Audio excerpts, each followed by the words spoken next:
कि एक बार पांडवों ने अश्वमेध, एक बार आवर्त महोत्सव रखा और एक यज्ञ रखा। उस यज्ञ का नियम था, पहले जो यज्ञ होते थे उन यज्ञ का नियम था, यज्ञ में घंटा लगता था। वो यज्ञ की जैसी पूर्णाहुति होती थी तो यज्ञ का घंटा अपने आप बज जाता था, अपने आप बजता था, उसे बजाता कोई नहीं था, अपने आप बजता।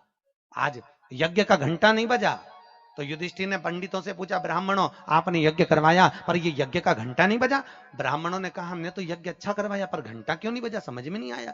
तब इतने में ब्राह्मणों में से एक ब्राह्मण यज्ञाचार्य ने कहा, मुझे लगता है यज्ञ दो तरह का होता है, एक यज्ञ जो अग्नि में सांकल्य दी जाती है तो अग्नि देवता प्रसन्न होते हैं, और दूसरा यज्ञ वो कि भंडारा किया जाए और लोगों के मुंह में भोजन दिया जाए, वो यज्ञ भी प्रबल होता है। महाराज हमको लगता है यहां दोनों यज्ञ हुए, एक यज्ञ आहुतियों का, एक यज्ञ भंडारे का।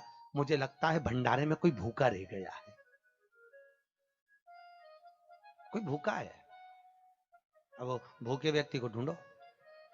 पांडव गए और पांडव जाकर जरा पता करो कि भूखा कौन है अपने नगर में, यज्ञ का घंटा बजेगा।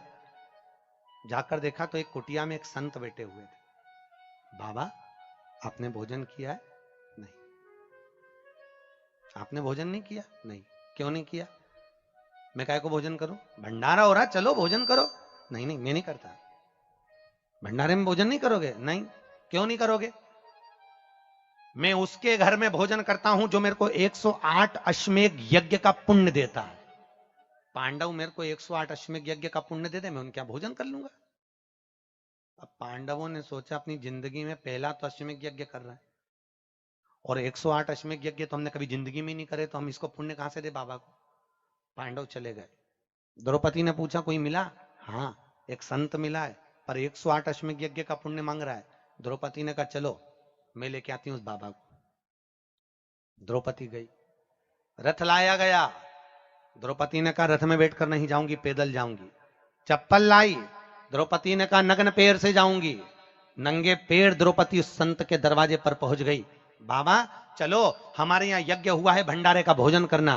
बाबा कहते हैं द्रौपदी तुझे मालूम नहीं, मुझे 108 अश्वमेध यज्ञ का पुण्य दे दे, मैं तेरे यहाँ भोजन कर लूंगा। द्रौपदी ने कहा लो बाबा संकल्प छोड़ती हूं और 108 अश्वमेध यज्ञ का पुण्य तुमको देती हूं।